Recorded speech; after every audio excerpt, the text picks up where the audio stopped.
안희정 쇼크 정말 오늘도 충격파가 계속되고 있습니다. 성폭행 의혹에 대한 수사가 시작됐다고 하는데 수사가 시작됐다는 보도가 있고 내사가 시작됐다는 보도가 있는데 수사와 내사는 다릅니까? 같습니까? 그러니까 수사 전 단계 내사라고 보시면 돼요. 그러니까 그저께 광의의 수사. 그저께 사실 김지은 그 당시에 이제 수행비서 시절에 안희정 지사에게 이제 8개월 동안 한 4차례 정도 성폭행을 당했다라는 정말 충격적인 폭로가 있었죠. 사실 저는 그거를 한 1시간 전쯤인가 이제 누가 카카오톡으로 보내줘서 저는 그냥 맨 처음에 어떻게 생각했냐면 안희정 지사가 뭘 당했다는 거야? 이렇게 느꼈을 정도로 안희정 지사는 굉장히 좀 깨끗하고 좀 이렇게 성실하고 이런 이미지였잖아요. 그래서 국민들이 굉장히 충격에 빠졌던 것 같은데 새로운 시대의 감수성이 있다 이런 평가를 받아왔어요. 극단적으로 뭐 다음 대선에 거의 1순위라는 얘기가 돌 정도로 많은 국민들로부터 그래도 굉장히 인정받는 정치인이었는데 말 그대로 한 방에 갔죠. 사실은 이제 이번 더불어민주당 당대표 선거에서 이분이 나오면 뭐 확실하다 그랬죠. 이런 얘기도 나왔고 그래서 이제 일단 그런 폭로가 나오니까 바로 다음 날 이제 충남지방경찰청에서 내사에 착수를 한 겁니다. 그러니까 이제 지금 그냥 방송만 나갔을 뿐이지 뭐 아무것도 없잖아요. 그럼 이제 사전적인 조사나 자료 점검을 좀 하고 그다음에 이 김지은 씨를 좀 이렇게 접촉을 해서 내용 좀 확인하고 그런 걸 좀 모은 과정 이후에 이제 수사가 진행이 되는데 문제는 이제 이 김지은 씨 이제 대리인이 어제 서부지검 맞죠? 서부지검에 이제 정식으로 고소장을 넣었죠. 고소장을 넣었고요. 그래서 이제 수사가 진행되는 건지 피할 수가 없는 상황이고 내용은 겁니다. 이제 보통 우리가 성폭행이라고 하면 넓게 보면 이제 일반적으로 제일 많이 하는 죄가 이제 강간죄잖아요. 그건 이제 폭행이나 협박이 수반되는 거고 이번에 문제 제기한 거는 그 강간죄가 아니고 업무상 위력에 의한 간음죄입니다. 좀 어렵죠. 근데 우리가 알고 있기는 성폭행을 당했다로 알고 있는데 강간이 아닌 겁니까? 네, 아닙니다. 그러니까 제목이 아니에요. 그러니까 이게 뭐냐면 이제 우리가 아는 일반적인 강간죄로 처벌하지 못하는 그런 공백이 있잖아요. 생각을 해보면 이렇게 지위가 높은 사람이 그 지위와 권위를 이용해서 실제로 때리거나 협박은 안 했는데 좀 이 사람의 의사에 반해서 성관계를 갖는 경우 이런 걸 처벌하는 죄가 업무상 위력에 의한 간음죄예요. 그렇군요. 그러니까 위력이라는 게 힘입니다. 힘. 내가 파워. 만약에 이분이 나한테 성관계를 요구했는데 내가 거절했을 경우 예를 들어서 잘릴 수 있겠다. 이익이 없어지겠다. 지금 요즘에 나오는 미투의 대부분이 이 권력형 성범죄 이게 대부분이 업무상 위력에 의한 간음죄입니다. 그렇다면 이윤택 감독에게 피해를 입었다는 여성들도 그것도 만약에 이제 그 공소시효 안쪽에 있는 것 아니면 그다음에 고소기간 도과되지 않은 것, 그러니까 친고죄 폐지된 2013년 6월 19일 이후나 아니면 그 전에 상습 성추행으로 볼 수 있는 것들이 있으면 그것도 업무상 위력에 의한 추행이나 간음이 될 수 있는 거죠. 그렇군요. 위력이 있고 또 위계가 있는데 이거 어제 양지열 변호사 나와서 위력과 위계는 완전히 다른 것이다. 완전 다르죠. 한자도 다르는 것이다. 근데 이거를 위계 질서할 때 위계로 알고 계시는 분이 많더라고요. 그 위계 질서가 아니고 속임수라고 생각하시면 됩니다. 위조할 때 위. 속이는 거. 이런 거죠. 폭행 협박보다 이제 강간죄는 폭행 협박에서 있잖아요. 폭행보다 한 단계 낮은 게 위력, 협박보다 한 단계 낮은 게 위계라고 하는데 예를 들면 이거 정말 예예요. 안희정 지사가 일단 전 지사는요. 안희정 전 지사가 이제 김지은 비서하고 이제 뭐 이렇게 관계를 맺기 전에 예입니다. 만약에 안희정 지사가 야, 너 내 말 안 들으면 또 자른다. 이러면 이건 위력에 들어가는 거고. 위력. 이쪽 그렇게 보시면 되고. 그게 아니라 야, 너 내 말 잘 들으면 나중에 4년 후에 나 청와대 들어가면 같이 들어가는 거야. 그러니까 이렇게 얘기하면 그 위계. 이런 식으로 보시면 돼요. 그러니까 약간 유혹이나 유인 요건 이제 위계 쪽으로 보시면 되는 거고 그리고 약간의 협박성 멘트가 들어가면 위력으로 보시면 돼요. 아주 쉽게 그냥 예를 들어서 말씀드립니다. 그런 말을 안 하더라도 그런 느낌을 갖게끔 만드는. 그러니까 그게 이제 문제인데 그러니까 이제 김지은 씨 인터뷰 전문을 제가 꼼꼼히 봤는데 일단 뭐 폭행 협박했다는 얘기는 없어요. 그러니까 이제 수사기관도 강간죄 얘기는 안 하는 거 아니겠습니까? 근데 다만 이제 범죄가 성립될 수 있는 그 부분은 뭐냐면 내가 이러시면 안 된다고 그랬는데 말을 한번 했다는 거예요. 그런데 지사님이기 때문에 내가 거부할 수 없었다. 그러면서 평소에 안희정 전 지사가 본인에게 너는 내 비서고 수행비서니까 내 얘기를 들어야 된다. 남들이 다 노라고 해도 너는 예스라고 해도 이런 얘기를 평소에 했다고 이제 본인이 얘기를 하지 않습니까? 그러니까 거부할 수가 없었다. 그 사람은 지사고 나는 이 수행비서 이런 얘기를 합니다. 그렇기 때문에 이제 업무상 위력 또는 위계를 이제 생각을 하는 거고 실제로 위력이 될지 위계에 될지는 그 당시에 서로 어떤 멘트가 있었는지는 봐야 되는데 일단 어저께 피해자들이 고소한 죄명을 보니까 추행 부분은 업무상 위력에 의한 추행으로 보는 것 같고 가는 부분은 위계로 이렇게 이제 제목을 썼더라고요. 네. 그러니까 실제로 성관계 하기 전에 이제 일종의 어떤 그런 대화들은 예. 아까 제가 말씀드린 그런 너 내 말 잘 들으면 예. 뭐 잘 될 거야. 예. 뭐 나 나중에 이렇게 되면 너도 잘 되는 거 아니겠어? 뭐 예. 이런 류의 막 멘트가 들어가지 않았을까 싶어요. 현재까지 추정은요. 집권은 대박이다. 예? 이런 그래. 집권은 대박. 나도 대박, 너도 대박, 위아도 대박. 뭐 이런 예. 얘기를. 예. 근데 일단 그 고소장 내용만 보면 그런 이유가 들어갔을 거로 추정을 하는 거고 하지만 아직까지 이제 안희정 지사가 조사 끝난 건 아니니까 예, 예. 법적인 판단은 조금 이제 우리가 딱 단정할 수는 없죠. 근데 지금 분위기상으로는 예. 김지혜 씨가 이제 방송에서 했던 멘트들을 쭉 종합해 보면 이건 위계 쪽보다 위력에 더 가깝습니다. 저는 그럼 정확하게 그 부분을 좀 확인을 해봐야 될 것 같아요. 자, 이정열 전 판사님, 저는 사실 궁금한 게 이게 무슨 서로 간에 어떤 대화가 오갔는지, 뭐 문자가 주고받은 거면은 그게 확실한 증거가 되겠지만은 그냥 뭐 대화 속에서의 그런 소통들을 그 법정에다가 증거로 내세울 수는 없는 거 아닙니까? 그냥 기억에 의존해서 하는 건데 이거를 이제 가해자가 악용, 오용할 가능성은 없을까요? 그럴 수 있죠. 그러니까 뭐 녹음을 하지 않고서야 무슨 말이 오갔는지. 지금 아까 이제 김태현 변호사님께서 아주 정확하게 지적을 해주셨는데 네. 이제 그 위력 업무상 위력이라고 하는 거에 대해서 정의를 대법원이 내리고 있는 게 있어요. 네. 98년도에 나온 이게 막 리딩 케이스 같은 판례인데 여기에 네. 보면은 이제 이 위력이라고 하는 이 업무상 위력에 있어서 위력이라고 하는 게 피해자의 자유 의사를 제압하기에 충분한 세력. 그러니까 이게 무슨 말이냐면 강간 같은 경우에는 성폭행 같은 경우에는 예.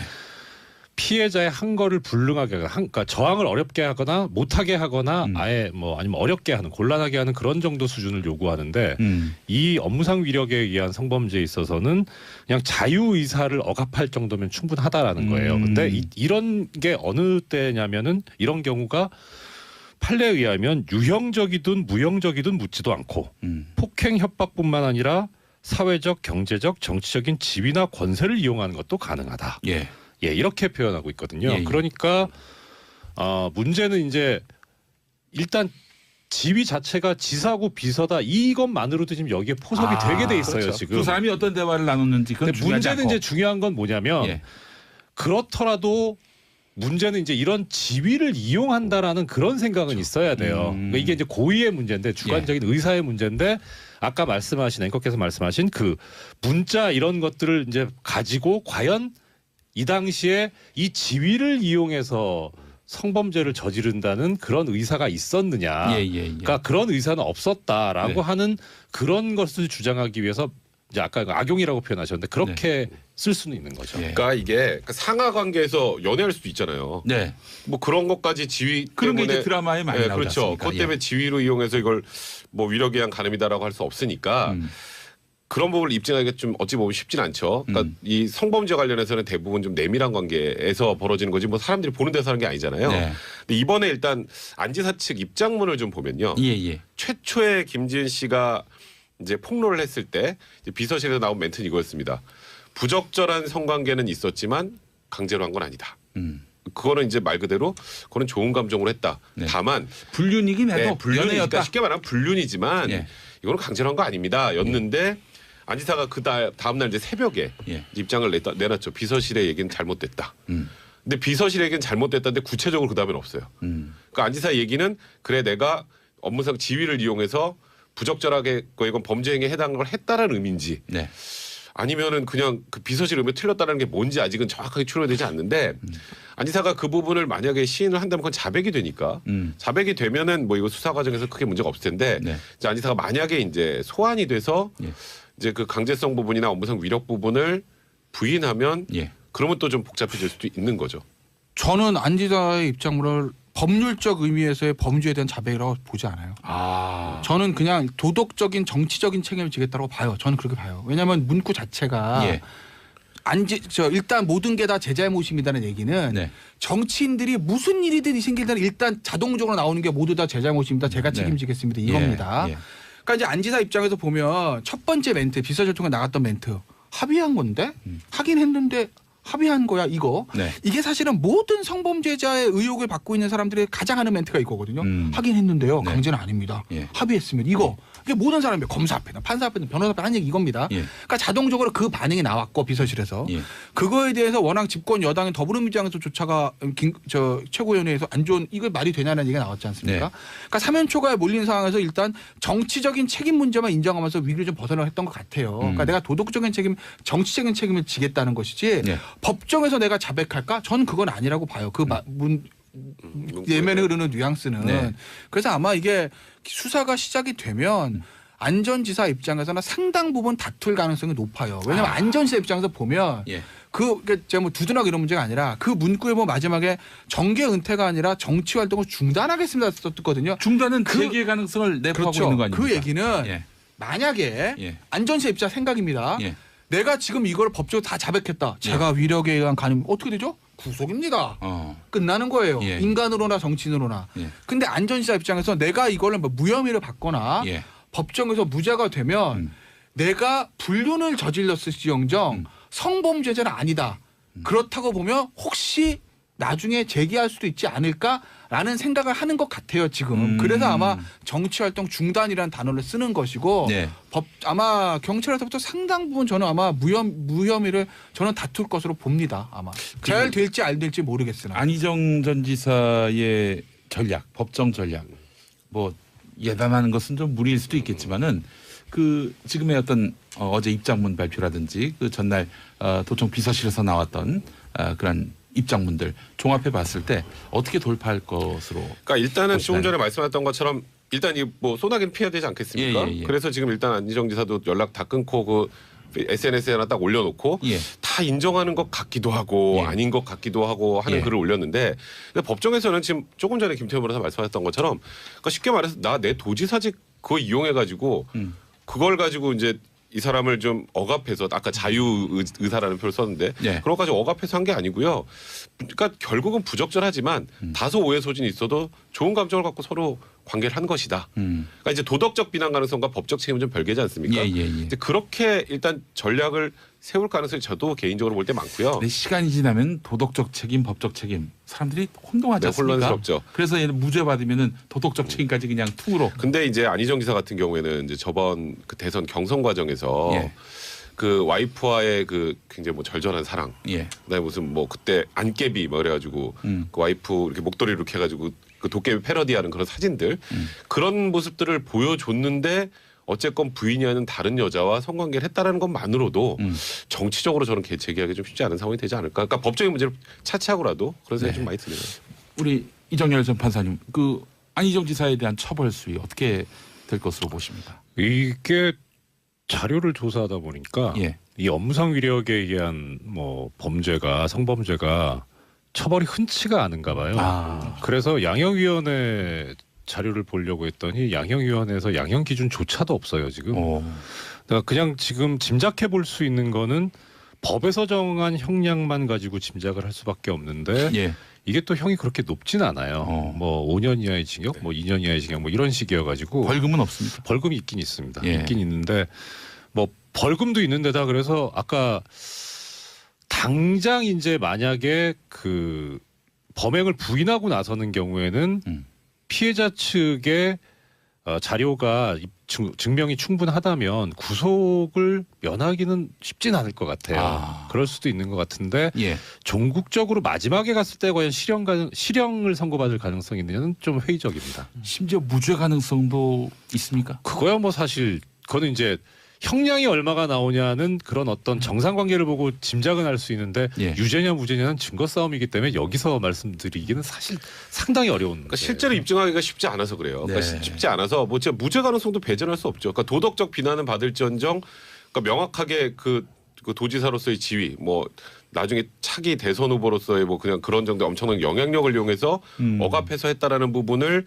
입증을 못한다면 예. 입증을 못한다면 그건 무죄가 나올 수 있고요. 그리고 이 실제로 이제 처벌이 돼도 강하게 처벌되는 경우가 거의 없더라고요. 사실 근데 약간 좀 걱정스러운 건 뭐냐면 예. 그러니까 이거는 피해자 입장에서 봤을 때요. 네. 고소장에 지금 표현된 죄명이 좀 걱정스러워요. 예, 그러니까 아까 백 변호사님께서 잠깐 말씀해 주셨는데 이제 가는 부분은 그러니까 성관계가 있었던 부분은 위계 등 이렇게 돼 있어요. 그러니까 위계도 있었고 위력도 있었다는 것 같은데 위계를 처음에 그러니까 그 위계는 아까 이제 김 여사님 말씀하신 대로 속였다는 거거든요. 예, 예. 속인 걸 먼저 드러냈다는 게 그게 우선순위라는 게. 그게 뭘 속였다는 거죠, 그게?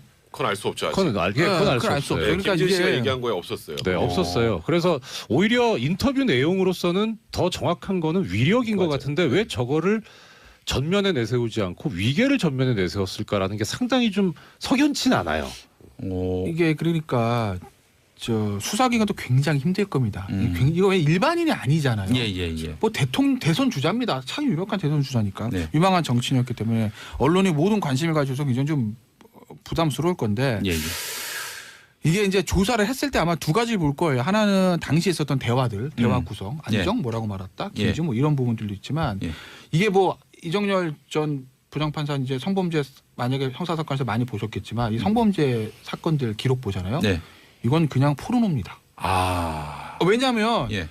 당시에 어떻게 성관계를 가졌는지 구체적으로 나올 수밖에 없어요. 그 과정들을 봤을 때 이게 정말 합의돼서 좋아하는 사람들이지 아니면 강제로 하는 것이 어느 정도 추적할 수가 있잖아요. 제가 방금 자세히 말씀드린 그렇지만 그렇기 때문에 당시에 안희정 전 지사하고 김지은 씨가 어떤 형태의 어떤 관계를 맺은지까지를 굉장히 자세하게 넣을 수밖에 없거든요. 그러면 저기 2차 피해로도 이어질 가능성이 그러니까 그게 뭐 높겠네요. 공개되는 이게 건 언론에 아니니까. 노출돼 버리면 언론 이제 노출되지 아니, 않죠. 그래도 그거 예. 다시 거론되고. 근데 이제 여자 입장에서는 그런 예. 것들을 말하는 게 굉장히 힘들죠. 예. 근데 수사기관 입장에서는 예. 피해자 말만 듣고 또 무조건 할 수 있는 부분은 아니니까 네. 아마 그런 것들 당시였었던 과정, 관계 당시 문제, 네. 관계 후의 어떤 사후 정황들 예. 이런 것들을 다 보고 판단할 거기 때문에 예. 어떻게 될지 저도 짐작은 할 수는 없으나 이게 저 안희정 지사가 빡 때리고 했던 폭행 이거면 깔끔한데 깔끔한데. 그게 아니기 때문에 예. 굉장히 조금 지난한 과정을 거칠 거예요. 근데 하나 변수는 있어요. 네. 이게 김지은 씨가 그 인터뷰하는 과정에서 단언 냈어요. 또 다른 피해자가 있다. 예. 그러니까 또 다른 피해자가 있을 수 있어요가 아니라 예. 있다예요. 그건 예. 알고 있다는 뜻이거든요. 예. 그리고 그 피해자도 지금 뭐 미투에 동참한다는 얘기도 있어요. 이제 그렇게 되면 유형이 비슷하면 그러면 입증이 훨씬 쉬워지죠. 아. 피해자가 한 명이 아니고 피해자가 두 명이면 네. 이제 안희정 지사 입장에서도 무죄 주장을 하는 것도 쉽지 않고 그리고 만약에 유죄가 나와도 이제 피해자가 많을 경우에는 아무래도 형량이 더 올라갈 수 있거든요. 그게 좀 변수가 될 것 같아요. 두 분의 말씀을 판례로 하나 제가 뒷받침을 해드리자면 예. 역시 2017년도 10월달에 나온 판례가 있습니다. 여기에 대해서 이제 그런 어떤 경우에 이런 범죄가 인정될 것인가 하는 기준을 제시한 게 있는데요. 거기에 보면은 이제 이거는 성폭행에 관한 판례인데 네. 유형력을 그러니까 폭행을 한 거죠. 폭행을 하게 된 경위, 그 다음에 피해자와의 관계, 네. 그리고 그 행위 당시하고 이후의 정황 이런 것들을 다 봐야 된다는. 그러니까 두 분 말씀하신 걸 그대로 판례에서도 그대로 얘기를 하고 있습니다. 알겠습니다. 김용민의 정치쇼 3부로 넘어왔습니다. 3변 시대 계속 이어가겠습니다. 김태현 변호사, 백성문 변호사, 이정열 전 판사와 함께하겠습니다. 자, 앞서서 안희정 전 지사 성폭행 사건 관련해서 이 위격에 의한 성폭행 이게 말이죠. 기소조차 되기 어렵다. 이런 이야기가 있는데 맞습니까? 맞죠. 아까 조금 전에 이정열 판사님께서 얘기해 주셨잖아요. 양형 기준조차 없다고. 그러니까 왜냐하면 폭행 협박은 심플해요.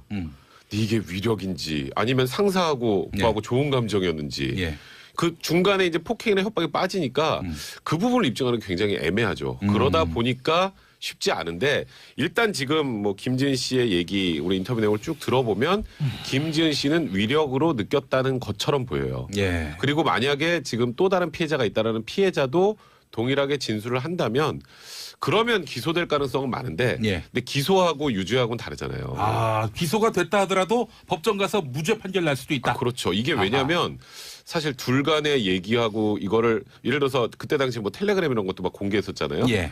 근데 그 내용에서도 어쨌건 김지은 씨가 무슨 말을 했는지는 좀 빠져 있고 그래서 어떤 대화가 오고 갔는지 그 성관계 전후에 어떤 상황이 있었는지 이런 부분들이 명확하게 확인돼야 되기 때문에 그게 일단은 지금은 뭐 부적절한 성관계라는 부분은 뭐 명확하죠. 그거는 그 부분은 어떻게 뭐 안희정 지사가 뭐라고 할 수 있는 상황이 아닌데 만약에 이 간통죄가 살아 있었다면은 처벌 대상이었겠네요. 그러면 이제 이혼을 전제로 해서 이제 부인이 이혼송을 제기하고 고소를 해야 되는 거죠. 이제 그건 이제 좀 별개 문제고 그건 이제 좀 신고죄입니까? 그건 당연히 친고죄죠. 예. 간통죄 같은 경우는. 근데 뭐 이제 그거는 폐지됐으니까 이제 예. 문화의 문제는 아닌 것 같고 네. 이제 부도덕의 문제로 가는 거고 그거는 그 다음에 이제 이 위계에 의한 이 간음죄는 뭐 일단 인정되기가 그렇게 쉽지는 않다. 네. 그래서 이거는 법정 가면 어떻게 될지 모른다. 뭐 그렇게 봐야 될 거 아니에요. 정확하게 표현을 하자면 이거죠. 일단 업무상 위력 위계에 의한 간음죄가 양형 기준조차 없을 정도로 이 인식이 안 돼 있다는 거는 실제 사례는 많은데, 그러니까 수사기관에 오는 사례는 많은데 기소되는 건수가 적다 이렇게 보기보다는 아예 수사기관에 오는 사례조차도 별로 없다. 그러니까 지금 이 미투 운동이 벌어지고 있는 이유하고도 완전히 맞아요. 맥이 다 있는 거예요. 그러니까 피해자 입장에서는 이거를 드러내자니 일단 드러내는 것 자체도 어려울 뿐만 아니라 드러낸 이후에도 본인이 어떤 보호를 받는 게 아니라 피해를 받기 때문에 그 업무상 위력이라는 게 결국 자기의 업무상 지위 상급자를 가지고 얘기를 해야 되는 건데 자기의 생계를 걸어야 되는 그런 문제가 생길 수도 있으니까 네. 오히려 세상이 드러내기가 힘들었다는 거죠. 그래서 자기 얼굴도 드러낼 정도면은 뭐 보통 용기를 낸 것이 아니니까. 그렇죠. 예. 그러니까 이 미투 운동이 되게 중요하고 확산되고 우리가 많이 같이 해야 된다는 이유가 이 통계상으로도 나오는 겁니다. 이 업무상 위력 위계에 의한 간음 자체가 그렇게 처벌 사례가 없었다는 그게 이걸 반증하는 거죠. 제가 꼭 말씀드리고 싶은 게 예. 지금 최근에 이제 미투 운동을 쭉 보면 예. 대부분 사례가 비슷하잖아요. 예, 예, 그죠? 예. 근데 유명인들은 뭐 유죄건 무죄건 간에 네. 사회적으로 엄청난 지탄을 받기 때문에 그래도 이 피해자들이 해볼 만한데 쉽게 말하면 예, 예. 이제 그냥 일반 직장 내 보세요. 일반 직장 내 지금 조금 전에 말씀하셨던 것처럼 위력에 의한 간음. 그러니까 이제 뭔가 이 사람이 그런 위세 때문에 본인은 느끼기엔 성폭행을 당했어요. 근데 문제 제기를 해도 일단 기소가 잘 안 돼. 기소가 잘 안 되면 어떻게 되죠? 네. 그럼 이 여성이 안에서 꽃뱀으로 몰려요. 그렇게 된단 말이에요. 예. 그리고 만약에 정말 천신만고 끝에 수사를 했다 기소가 돼요. 뭐 벌금 좀 나오고 뭐 정말 극단적으로 집행유예 나오면 또 돌아오면 또 역시 2차 피해를 여성들이 본단 말이에요. 그래서 유명인들의 대상으로 한 미투 운동은 활발하지만 실제로 요즘에 더 큰 문제는 실제 직장에서 발생하는 문제는 외부적으로 유출되는 게 별로 없어요. 학교 같은 경우만 해도 이제 대중도 그렇고 언론도 관심이 많잖아요. 네. 대학에서 저런 일이 네. 교수가 이럴 수가 있어? 이게 많은데 일반 직장 예를 들어서 뭐 그냥 뭐 예를 들어서 어떤 중소기업에서 그런 일이 있었다. 이건 기사에도 안 나와요. 이제 그래서 그런 분들을 어떻게 보호해 줄 수 있을지. 네. 그래서 좀 얘기가 나오는 게 비공개로 뭐 신고를 하고 조사할 수 있는 방안도 만들고 뭐 여러 가지 만든다는데 네. 진짜 미투 운동의 정신을 정확하게 살리기 위해서는 지금 현재 이렇게 밝히지도 못하는 이 지금 직장 내에서 있는 만연한 성희롱이나 예. 성범죄 관련해서 어떻게 해결해 줄지를 고민하는 게 가장 중요하다는 생각이 드네요. 또 하나 추가해서 말씀드리자면 이 지금 성범죄도 성범죄지만 제가 알기로 네. 여성분들께서 많이 그 고통스러워하고 힘들어하시는 게 성희롱 문제거든요. 근데 성희롱이 참 놀랍지만 우리나라 법률상 처벌 법규가 없어요. 예, 민사상 손해배상은 뭐 정신적 고통을 받았다 그래서 할 수 있는데 그마저도 없어요. 인정받기 쉽지 않죠. 얼마 안 되죠, 인정은 둘째치고 법이 없어요. 법이 없다. 네. 그러니까 이게 엄청난 사각지대인 거죠. 지금 하나 이제 법이 있다면은 18세 미만인 아동에 대해서 성희롱을 하는 경우에는 처벌 법규가 있는데 청소년 보호법, 아동복지법. 아동복지법. 예. 근데 예, 예. 그 외에는 처벌 법규가 없습니다. 법제도가 보완이 돼야 한다 그 네, 말씀인데. 그렇죠. 예, 예. 알겠습니다. 자, 우리 방송 들으시는 분들 중에 여성분도 계시고 또 남성이지만은 또 약자의 위치에 계신 분도 계실 테고요.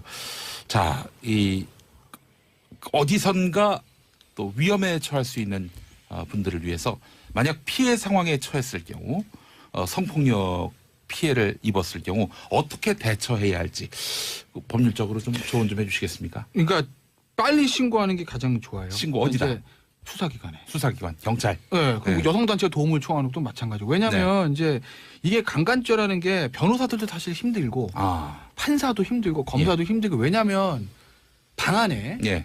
두 사람이 있는데 뭐 CCTV가 있는 것도 아니고 예. 녹음을 하는 것도 아니고 예. 어떤 상황에서 두 사람의 관계를 가지게 되는지 두 사람의 다 진술밖에 없거든요. 그렇죠. 그러니까 그 진술을 계속 조사를 받으면서 진술이 미묘하게 변하지 않나 누구 말이 더 말이 되나 신빙성 이걸 따져볼 수밖에 없다고요. 예. 그러니까 굉장히 어렵습니다. 수사하기도 어렵고 변호하기도 어렵고 판단하기도 어려워요. 네. 그러니까 이제 그런 거를 볼 때 가장 중요한 게 당시의 상황 시작하기 전 문제 그리고 이제 사후 정황이거든요. 예. 예를 들어서 여자가 이거 문제가 있는데 이거 그리고 바로 신고를 했는지 아니면 뭐 그냥 잘 생활하고 한 몇 개월 지나다가 갑자기 저 남자애가 잘 사는 거 보니까 이거 안 되겠는데? 네. 하고 신고를 했는지 이게 굉장히 중요하다라는 거죠. 예. 그러니까 내가 원치 않는 성관계를 가졌다. 이거 나는 분명히 동의를 하지 않았는데 네. 약간의 유형력이 동반돼서 억지로 이렇게 했다라고 하게 되면 바로 신고하시는 게 맞죠. 네. 그 부분을 또 제가 김태현 변호사님 말씀을 판례로 뒷받침합니다. 그냥 서로 뒷받침하고 있습니다. 76년도에 좀 오래된 판례인데 이것도 이제 리딩 케이스입니다. 여기에서 이제 뭐라고 하고 있냐면 이게 방송으로 하기는 좀 적절치 않은 용어들이 좀 나올 수는 있는데 뭐 순화해 주십시오. 나오니까 이 남녀간의 정사를 내용으로 하는 뭐 이런 성관계, 강제추행이 뭐 이런 그 간음 등의 범죄에 있어서는 행위 성질상 당사자 사이에서는 극비리에 또는 외부에서 알기 어려운 상태에서 감행되는 게 보통이다. 예. 그러니까 이때 피해자 이외에는 어떤 물적 증거나 직접적인 목격 증인 등의 증언을 기대하기가 어려운 사정이 있는 건 맞다. 네. 그러니까 이런 범죄는 피해자가 이 피해 전말에 대해서 하는 증언을 토대로 하고 그다음에 범행의 전후 사정에 관한 재반 증거를 종합해서 예. 그래서 범행이 있었는지 여부를 판단을 해야 된다. 이런 기준을 제시하고 있습니다. 그것도 역시 애매모호하네요. 예, 그렇죠. 근데 이제 뭐 사례를 쭉 한 판례 한 몇십 개들 이렇게 쭉 봐서 보면 네. 이것이 있습니다. 그러니까 가장 중요하게 생각하는 게 그거예요. 뭐 혹자들은 이제 얘기하는데 뭐 반항하지 않았으면은 무죄 받는 게 말이 되냐. 가해자가. 예. 근데 그건 상당히 좀 과장된 거고요.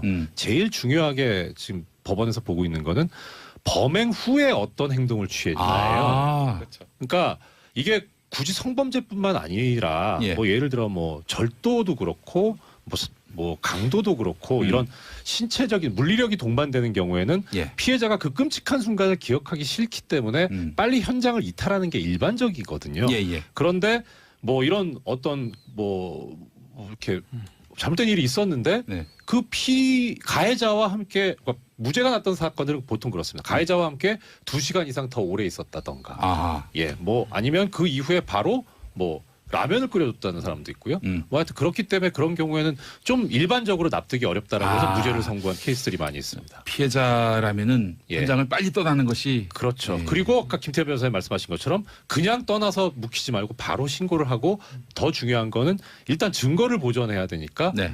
그 얼마 전에 그 신안 그 예, 이제 섬 거기 그 집단 성폭행 사건 그때 그 선생님께서 피해자분께서 하셨던 게 정말 그 당하신 건 아주 안타까운 일이지만 그때 당시에 피해자의 행동으로서는 상당히 모범적인 행동이었죠. 증거를 수집을 하고 절대 뭐 씻거나 하지 마시고. 예.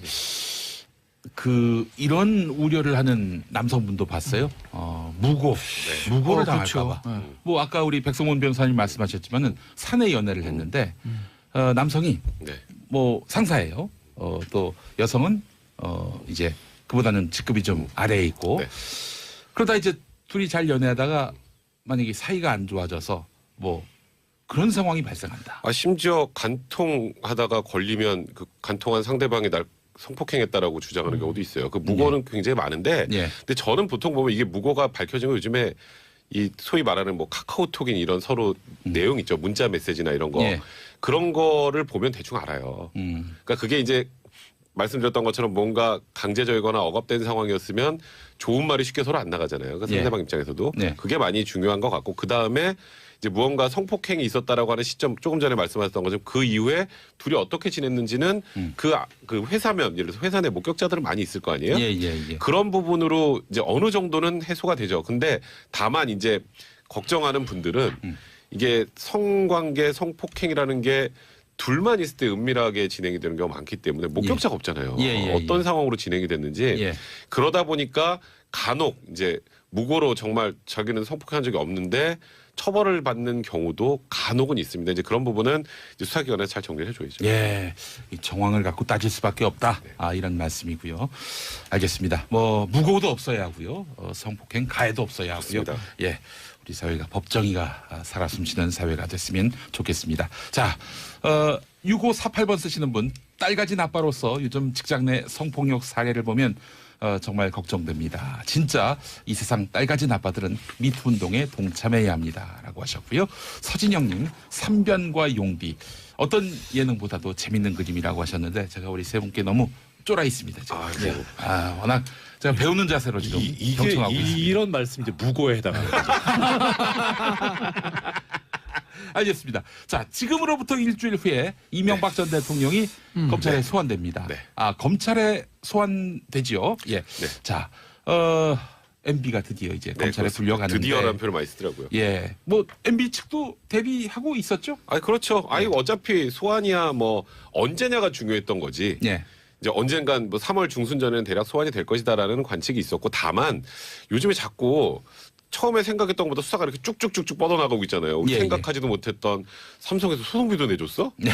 그러다가 아까 조금 전에 말했던 이팔성 회장 이건 또 뭐야? 뭐 이런 것들이 많이 나오면서 네. 어느 정도 정리가 된 다음에 이명박 전 대통령을 불러야 네. 어쨌건 전직 대통령이니까 소환을 여러 번은 못하니 준비를 다 마쳐야 된다라고 했는데 검찰이 준비를 다 마친 것 같습니다. 네. 이번에 불러서 더는 안 부를 것이다. 검찰이 이러고 있는데 이제 이게 무슨 말입니까? 그러니까 이게? 이제 한 번 부르고 예. 그 다음에 거기서 조사를 웬만큼 끝내고 그 다음에 이제 신병 확보를 하느냐 마느냐에 대한 고민은 좀 할 거예요. 이제 쉽게 신병 말한 확보를 하면 구속영장 청구죠. 그러니까 일반적으로 생각하면 이게 뭐라고 될까요? 전직 대통령이라는 그 타이틀을 제하면 이건 거의 100% 구속영장 청구하는 게 맞죠. 왜냐하면 아주 일례로 예. 김백준 총무기획관이 구속이 돼서 기소가 됐습니다. 예. 근데 거기에 방조범이라고 명시를 했잖아요. 주범은 이명박 전 대통령이라고. 근데 방조범은 구속하고 주범은 구속 안 하는 경우 봤나요? 그리고 그것뿐 아니라 혐의가 어마어마하게 많아요. 지금 뇌물이라고 지금 일단 검찰에서 보고 있는 게 100억 원대가 되죠.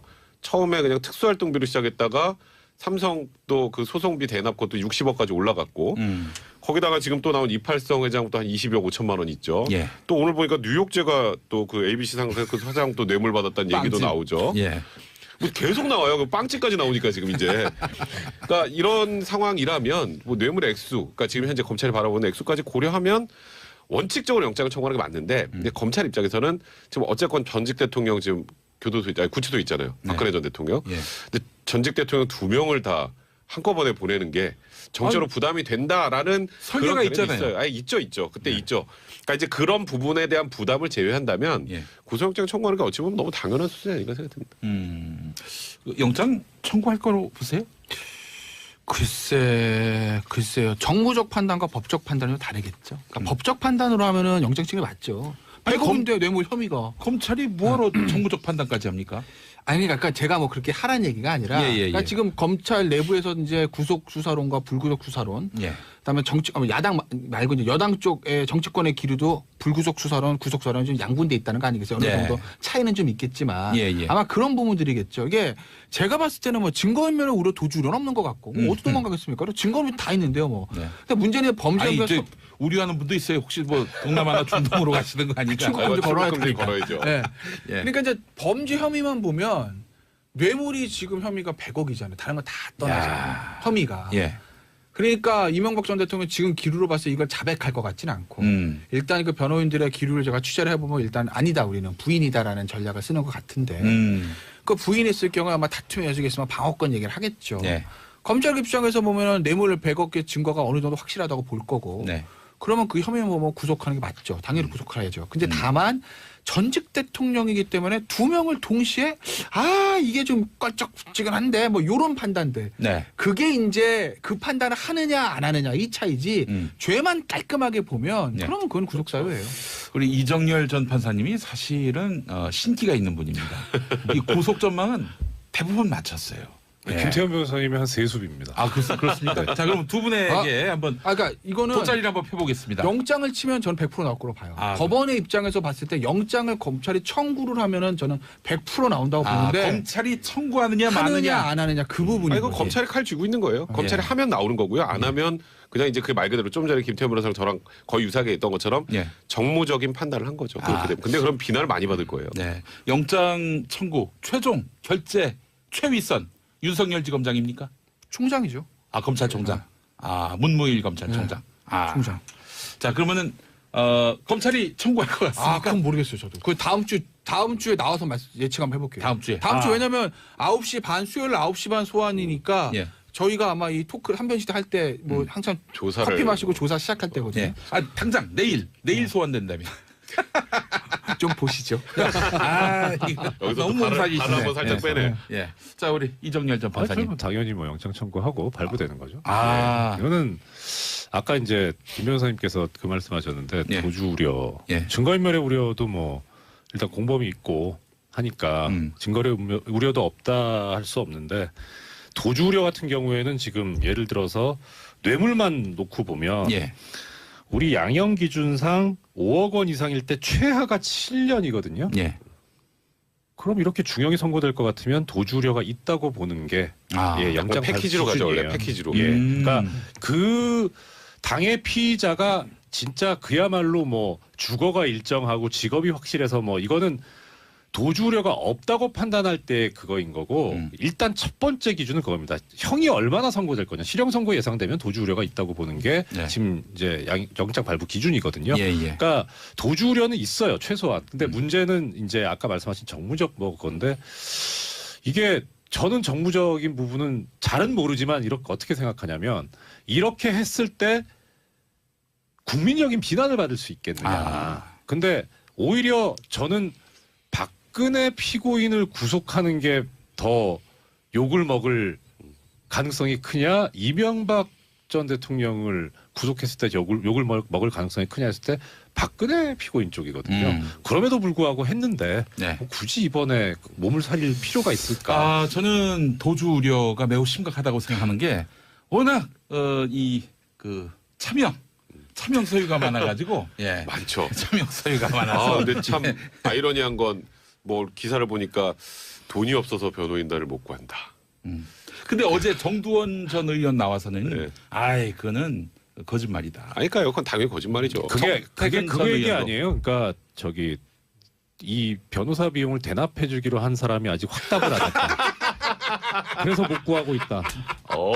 야 예리하십니다. 그러니까 그게 돈이 없어서가 앞에 게 그거잖아요. 내 돈이 없어서가 아니고 돈이 없었어. 전해주기로 한 분의 돈이 없어서. 예.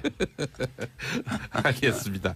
자 그래요. MB 소환을 앞두고 이상득 전 의원이 네, 오늘 오늘. 소환된 모양이죠? 근데 이제 마지막으로 다지게 하는 거죠. 검찰 입장에서는. 검찰은 지금 조금 전에 김 변호사도 얘기했던 것처럼 거의 모든 증거를 다 들고 있어요. 이게 이렇게 얘기해 보죠.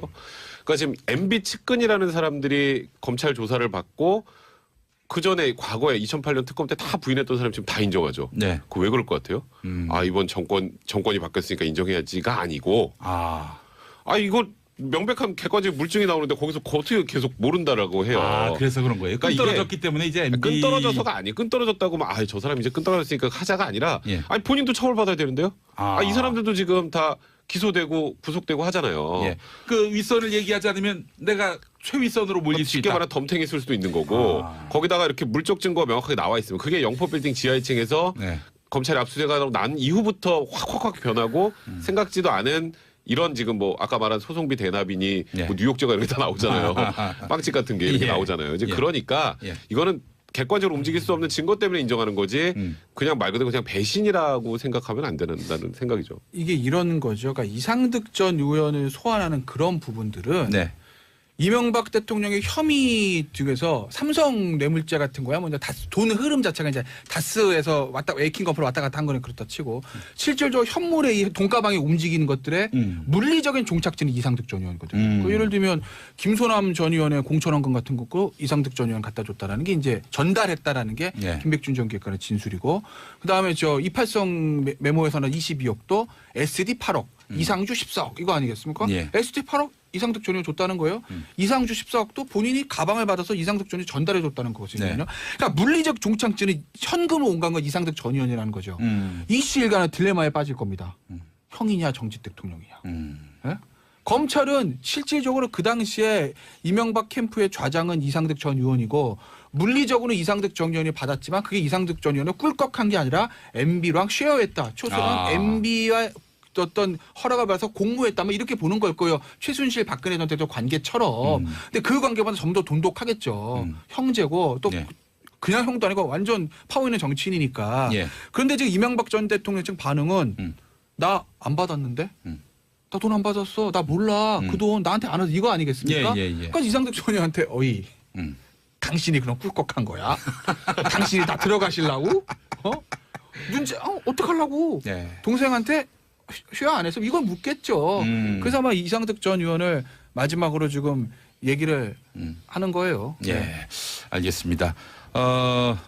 뭐 대략 MB 이제 소환 일주일 남겨놓고 검찰은 이제 막바지 단계에 이른 것 같은데 자 우리 김태현 변호사님이 이제 특종을 하나 또 가져오셨다고 했는데 없어요. 저희와 2부 3부 사이에 광고 나갈 때 저희가 좀 들었습니다. 좀 예. 듣다가 갑자기 시작이 됐죠. 예, 그래요. 그 요즘에 그 식용 종이 사업에 또 일가견. 그러니까 실제로 말하면 저기 지금 이명박 전 대통령의 소환이 생각보다 좀 늦어진 거죠. 한 일주일 정도 늦어진 거예요. 예. 한 3월 초 예상을 했는데 그 늦어진 이유들 중에 가장 큰 이유가 이제 이팔성 비망록 때문이거든요. 그러니까 검찰 입장에서는 이게 방송용 하지만 얻어 걸린 겁니다.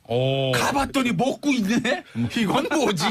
그 뺏었더니 뭘 뭐라? 드세요? 그러면서 이제 네. 자 그렇다면 이제 그 거기- 특종이라고 하는 게 그 비망록에 뭐가 적혀있냐? 그러니까 이팔성 비망록에 수많은 것들이 적혀 있다는 거예요. 사람 이름이 적혔다는 말씀을 뭐 하실 것 같기도 그러니까 하고. 이팔성이 그러니까 본인이 이제 누구한테 뭐 얼마씩 주고 이런 것들 일이 좀 적혀 있었다는 건데, 예, 그것들을 뭐 그런 거죠. 뉴스가 될 만한 사람, 뉴스가 될 만한 사람한테 네. 줬을 거 아, 아니겠어요? 제가 예. 사람 이름은 몰라요. 예, 근데 어떤 직군에 있는 사람들이 있는지는 알아요. 네. 어디 소속인지도 아시고. 뭐 어떤 직군들, 예. 뭐 어떤 직군, 여의도에 계신 분들이 좀 있다는 얘기는 제가 들었어요. 벼락이 쳤을 때 막 예. 몸에 맞을 수 있는 또 뭘 달고 계신 분들. 뭐 어쨌든, 예. 알겠습니다. 그러니까 어쨌든 이팔성 전 회장이 여러 가지 힌트 이제 뭐 좋네요. 여기저기 좀 뭐 이게 저 본인이 입장에서 후원하는 그런 내역들이 좀 있는데, 네. 근데 이제 검찰 입장에서는 예. 액수가 아주 다액이 아니고, 그리고 지금 소액. 정치자금법이 다 공소시효가 이미 거의 다 지났기 때문에 아마 이제 입건을 안 하는 건데, 네. 막 그런 분들 때문에 조금 그 주저하고 있는 소환이 좀 늦어진 거고, 네. 또 하나는 네. 계속 네, 하십시오. 아마 지금 나오긴 다 나왔을 거예요. 왜냐하면 예. 애초에 제가 지난주에 어떤 특종 들었더니 그 이병모가 정리했던 문건들이 있어요. 예. 거기서 지금 김소남, 대주그룹, 이팔성 다 나온 대보그룹 입장에서 다 나온 거거든요. 예. 거기 중에서 돈을 많이 주고 이름 있는 사람들만 선별해서 좀 조사를 하는 거라고요. 근데 어제 마지막으로 나온 사람이 ABC 상사 아닙니까? 뉴욕 제과. 예. 대역 액수 2억이에요. 예. 사람들 모르는 사람이잖아요. 예. 그럼 이게 이제 마지막이라는 거죠. 그러니까 굉장히 우와 무슨 그룹? 야 재벌 뭐 중견 그룹이 아니라 뭐 빵집? 2억? 이런 게 나왔으니까 그게 아마 뉴욕제가 무시하시는 겁니까? 무시하는 게 아니고 어쨌든 예. 맨날 거기서 놀았잖아요. 그래서 어렸을 때. 아마- 거기 뉴욕 쪽에서 뭐 빵 먹고 그다음에 어디 한번 또 가고. 이거 그런 적 미투인가 있습니까? 이거는? 그래서 굉장히 마지막일 거예요. 예, 알겠습니다. 더 많이 있을 것 같은데, 예, 어쨌든 뭐 드러난 거는, 이 씹어먹으려다만 그런 비망록에 있는 이름들. 그 이름이 오른 분들은 알 거 아니에요. 받았으니까. 근데 액수가 예. 뭐 많지 않으면 많지 않다고 여기저기 그게 받으면 모르지. 많지 않다고 그 검찰이 그냥 넘어갑니까? 예? 그 근데 공소시효 문제도 있어요.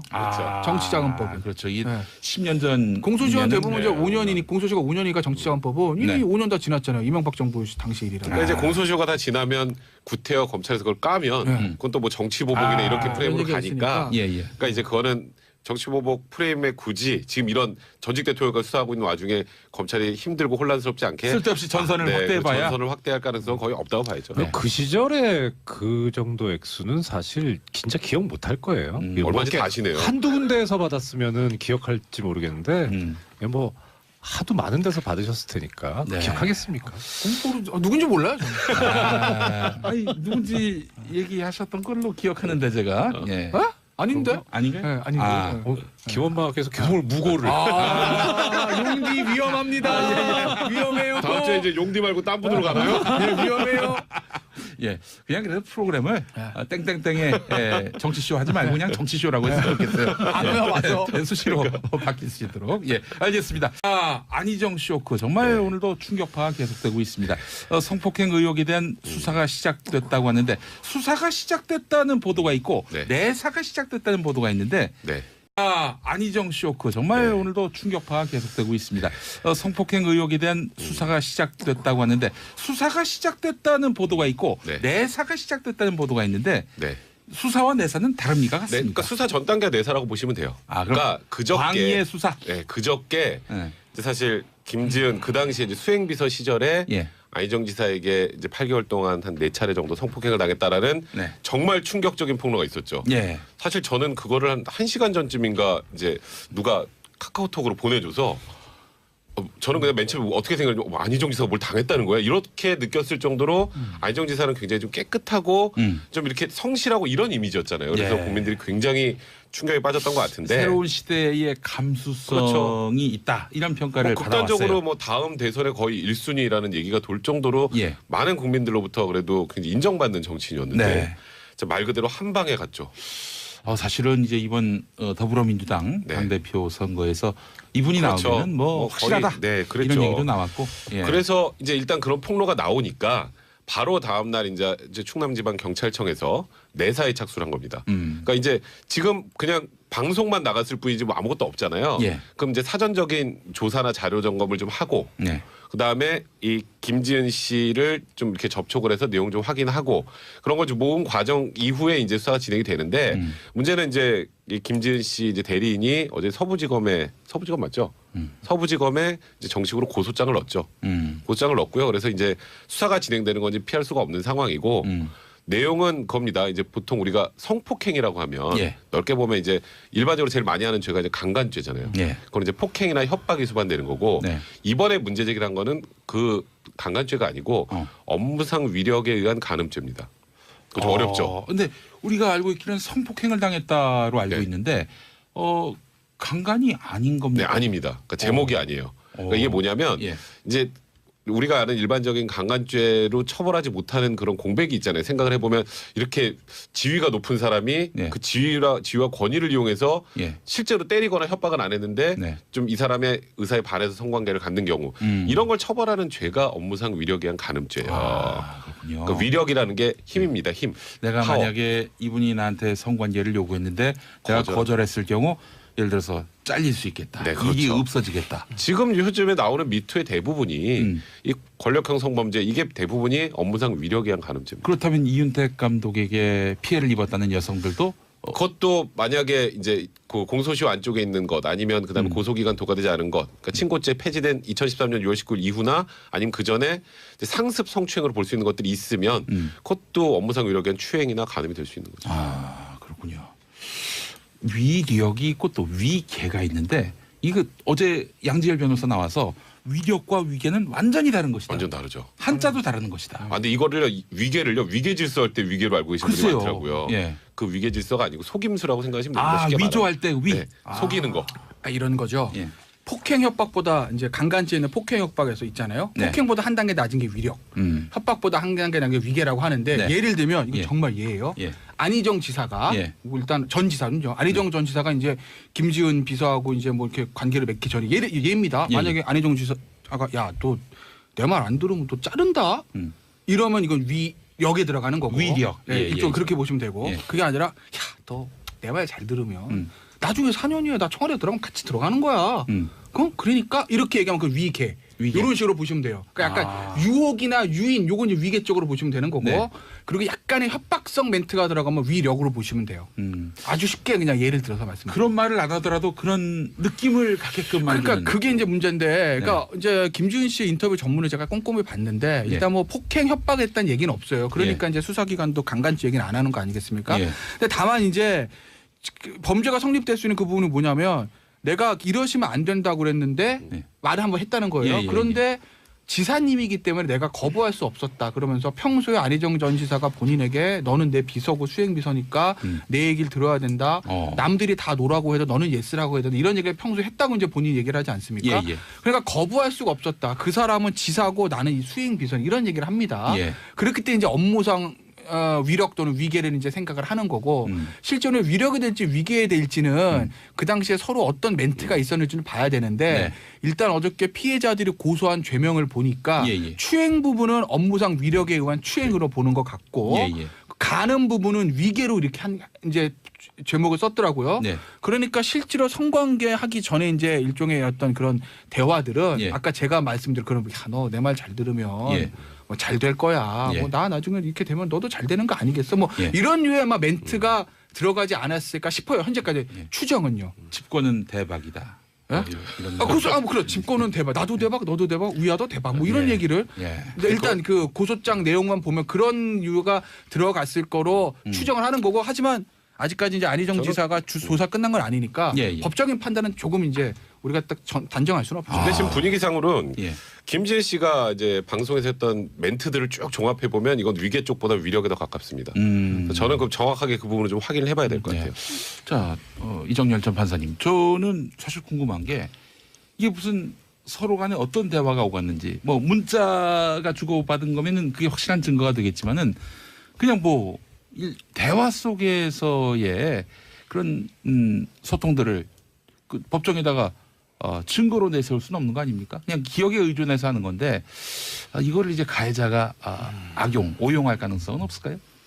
그럴 수 있죠. 그러니까 뭐 녹음을 하지 않고서야 무슨 말이 오갔는지. 지금 아까 이제 김태현 변호사님께서 아주 정확하게 지적을 해주셨는데 이제 그 위력, 업무상 위력이라고 하는 거에 대해서 정의를 대법원이 내리고 있는 게 있어요.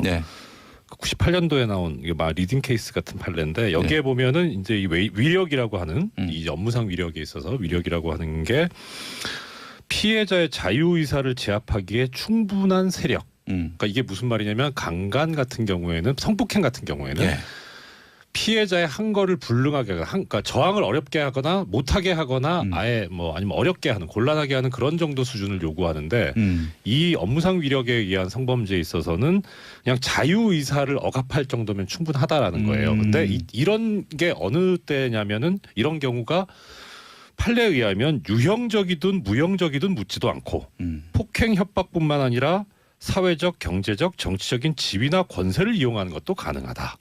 이렇게 표현하고 있거든요. 그러니까 문제는 이제 일단 지위 자체가 지사고 비서다 이것만으로도 지금 여기에 포섭이 되게 돼 있어요. 그렇죠. 지금 두 사람이 어떤 대화를 나눴는지 그건 중요하지 문제는 않고. 이제 중요한 건 뭐냐면 그렇더라도 문제는 이제 이런 지위를 이용한다라는 그런 생각은 있어야 돼요. 그러니까 이게 이제 고의의 문제인데 주관적인 의사의 문제인데 아까 말씀하신 앵커께서 말씀하신 그 문자 이런 것들을 이제 가지고 과연 이 당시에 이 지위를 이용해서 성범죄를 저지른다는 그런 의사가 있었느냐. 그러니까 그런 의사는 없었다라고 하는 그런 것을 주장하기 위해서 이제 어떻게 성관계를 가졌는지 구체적으로 나올 수밖에 없어요. 그 과정들을 봤을 때 이게 정말 합의돼서 좋아하는 사람들이지 아니면 강제로 하는 것이 어느 정도 추적할 수가 있잖아요. 제가 방금 자세히 말씀드린 그렇지만 그렇기 때문에 당시에 안희정 전 지사하고 김지은 씨가 어떤 형태의 어떤 관계를 맺었는지까지를 굉장히 자세하게 넣을 수밖에 없거든요.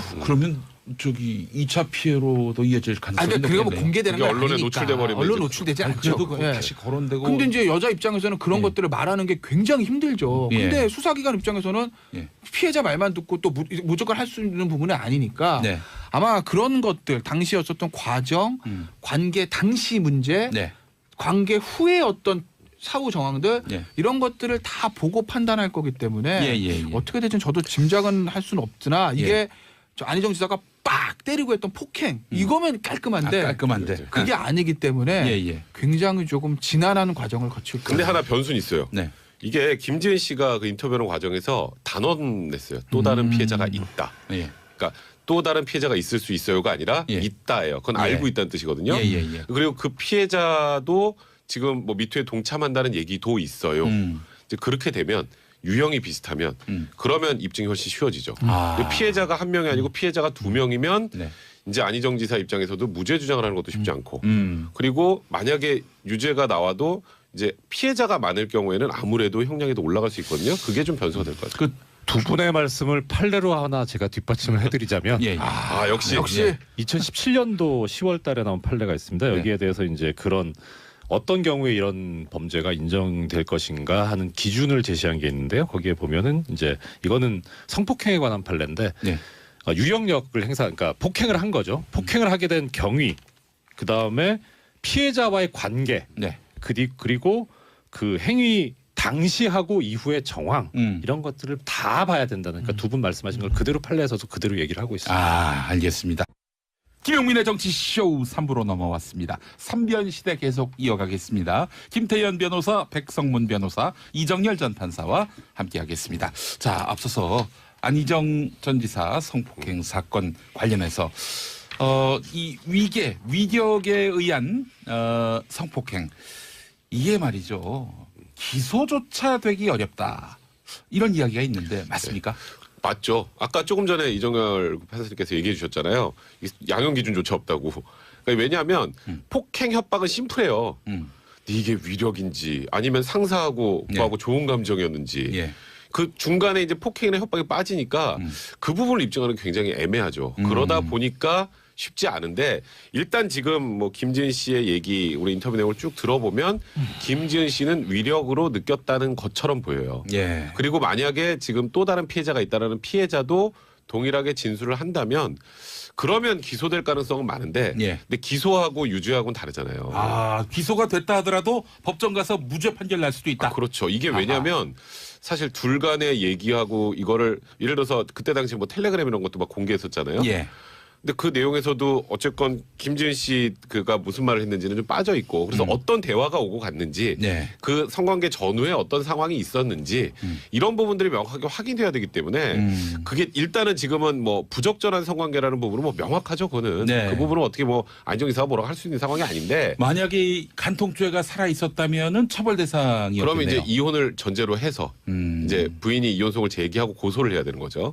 이제 그건 이제 좀 별개 문제고 그건 이제 친고죄입니까? 그건 당연히 친고죄죠. 간통죄 같은 경우는. 근데 뭐 이제 그거는 폐지됐으니까 이제 문화의 문제는 아닌 것 같고 이제 부도덕의 문제로 가는 거고 그거는 그 다음에 이제 이 위력 위계에 의한 이 간음죄는 뭐 일단 인정되기가 그렇게 쉽지는 않다. 그래서 이거는 법정 가면 어떻게 될지 모른다. 뭐 그렇게 봐야 될 거 아니에요. 정확하게 표현을 하자면 이거죠. 일단 위계 업무상 위력 위계에 의한 간음죄가 양형 기준조차 없을 정도로 이 인식이 안 돼 있다는 거는 실제 사례는 많은데, 그러니까 수사기관에 오는 사례는 많은데 기소되는 건수가 적다 이렇게 보기보다는 아예 수사기관에 오는 사례조차도 별로 없다. 그러니까 지금 이 미투 운동이 벌어지고 있는 이유하고도 완전히 맥이 다 있는 거예요. 그러니까 피해자 입장에서는 이거를 드러내자니 일단 드러내는 것 자체도 어려울 뿐만 아니라 드러낸 이후에도 본인이 어떤 보호를 받는 게 아니라 피해를 받기 때문에 그 업무상 위력이라는 게 결국 자기의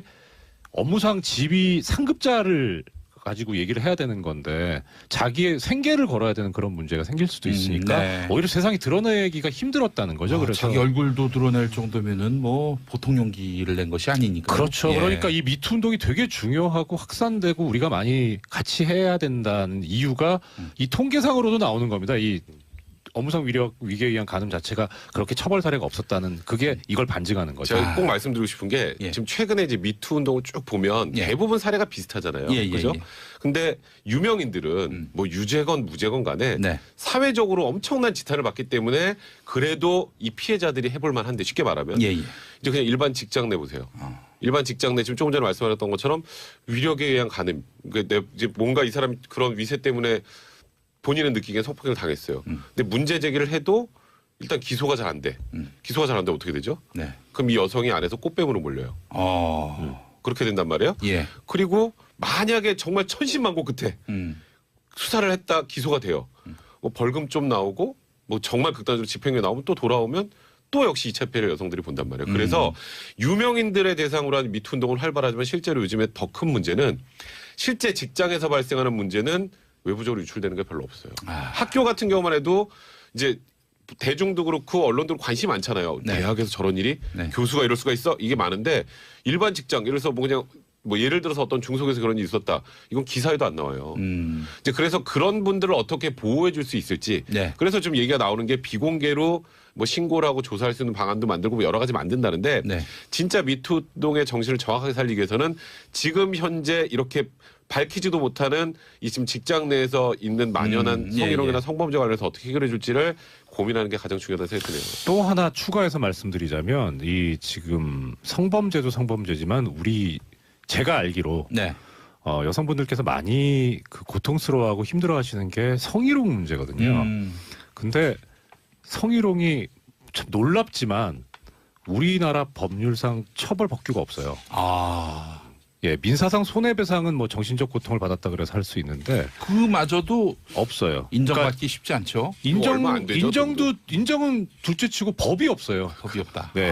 그러니까 이게 엄청난 사각지대인 거죠. 지금 하나 이제 법이 있다면은 18세 미만인 아동에 대해서 성희롱을 하는 경우에는 처벌 법규가 있는데 청소년 보호법, 아동복지법. 아동복지법. 근데 그 외에는 처벌 법규가 없습니다. 법제도가 보완이 돼야 한다 이 네, 말씀인데 그렇죠. 예, 예. 알겠습니다. 자, 우리 방송 들으시는 분들 중에 여성분도 계시고 또 남성이지만은 또 약자의 위치에 계신 분도 계실 테고요. 자, 이 어디선가 또 위험에 처할 수 있는 분들을 위해서 만약 피해 상황에 처했을 경우 성폭력 원칙적으로 영장을 청구하는 게 맞는데 근데 검찰 입장에서는 지금 어쨌건 전직 대통령 지금 교도소 아니 구치소 있잖아요. 네. 박근혜 전 대통령. 예. 근데 전직 대통령 2명을 다 한꺼번에 보내는 게 정치로 부담이 된다라는 설계가 그런 있잖아요. 있어요. 아니, 있죠. 그때 네. 있죠. 그러니까 이제 그런 부분에 대한 부담을 제외한다면 예. 구속영장 청구하는 게 어찌 보면 너무 당연한 수준이 아닌가 생각됩니다. 영장 청구할 거로 보세요? 글쎄요. 정무적 판단과 법적 판단은 다르겠죠. 그러니까 법적 판단으로 하면은 영장 징계 맞죠. 아니, 100억인데 뇌물 혐의가. 검찰이 뭐하러 정무적 판단까지 합니까? 아니 그러니까 제가 뭐 그렇게 하라는 얘기가 아니라 예. 그러니까 지금 검찰 내부에서 이제 구속 수사론과 불구속 수사론 예. 그다음에 야당 말고 이제 여당 쪽의 정치권의 기류도 불구속 수사론, 구속 수사론 좀 양분돼 있다는 거 아니겠어요? 어느 예. 정도 차이는 좀 있겠지만 예. 아마 그런 부분들이겠죠. 이게 제가 봤을 때는 뭐 증거인멸에 우려 도주는 없는 것 같고 뭐 어디 도망가겠습니까? 증거는 다 있는데요, 뭐. 네. 근데 문제는 범죄 아니 혐의가 이제 우려하는 분도 있어요. 혹시 뭐 동남아나 중동으로 가시는 거 아닌가? 출국금지 걸어야 출국금지 되니까. 걸어야죠. 네. 예. 그러니까 이제 범죄 혐의만 보면 뇌물이 지금 혐의가 100억이잖아요. 다른 건 다 떠나잖아요. 야. 혐의가. 예. 그러니까 이명박 전 대통령 지금 기류로 봤을 때 이걸 자백할 것 같지는 않고 일단 그 변호인들의 기류를 제가 취재를 해보면 일단 아니다 우리는 부인이다라는 전략을 쓰는 것 같은데 그 부인이 있을 경우에 아마 다툼의 여지가 있으면 방어권 얘기를 하겠죠. 네. 검찰 입장에서 보면 뇌물 100억의 증거가 어느 정도 확실하다고 볼 거고 네. 그러면 그 혐의는 뭐 구속하는 게 맞죠. 당연히 구속해야죠. 근데 다만 전직 대통령이기 때문에 2명을 동시에 이게 좀 껄쩍지근한데 뭐 요런 판단들. 네. 그게 이제 그 판단을 하느냐 안 하느냐 이 차이지 죄만 깔끔하게 보면 네. 그러면 그건 구속사유예요. 우리 이정열 전 판사님이 사실은 신기가 있는 분입니다. 이 구속 전망은 대부분 맞췄어요. 예. 김태현 변호사님이 한 세수입니다. 그렇습니까? 자, 그럼 두 분에게 한번 그러니까 이거는 돗자리를 한번 펴보겠습니다. 영장을 치면 저는 100% 나올 거로 봐요. 법원의 입장에서 봤을 때 영장을 검찰이 청구를 하면은 저는 100% 나온다고 보는데 검찰이 청구하느냐 하느냐 마느냐. 안 하느냐 그 부분이. 이거 검찰이 칼 쥐고 있는 거예요. 검찰이 하면 나오는 거고요. 안 하면 그냥 이제 그 말 그대로 좀 전에 김태현 변호사랑 저랑 거의 유사하게 했던 것처럼 정무적인 판단을 한 거죠. 그렇게 되면. 근데 그럼 비난을 많이 받을 거예요. 네. 영장 청구 최종 결재 최위선 윤석열 지검장입니까? 총장이죠. 검찰총장. 문무일 검찰총장. 총장. 자, 그러면은 검찰이 청구할 것 같습니까? 그건 모르겠어요, 저도. 그 다음 주에 나와서 예측 한번 해볼게요. 다음 주에. 다음 주 왜냐면 9시 반 수요일 9시 반 소환이니까 예. 저희가 아마 이 토크 한변시대 할 때 뭐 한참 조사를 커피 마시고 조사 시작할 때거든요. 예. 당장 내일 소환된다면. 좀 보시죠. 이거 여기서 너무 발을 사기시네. 한번 살짝 빼네. 예. 자, 우리 이정열 전 판사님. 그러면 당연히 뭐 영장 청구하고 발부되는 거죠. 아. 이거는 아까 이제 김 변호사님께서 그 말씀하셨는데 예. 도주 우려, 예. 증거인멸의 우려도 뭐 일단 공범이 있고 하니까 증거의 우려도 없다 할 수 없는데 도주 우려 같은 경우에는 지금 예를 들어서 뇌물만 놓고 보면 예. 우리 양형 기준상 5억 원 이상일 때 최하가 7년이거든요. 예.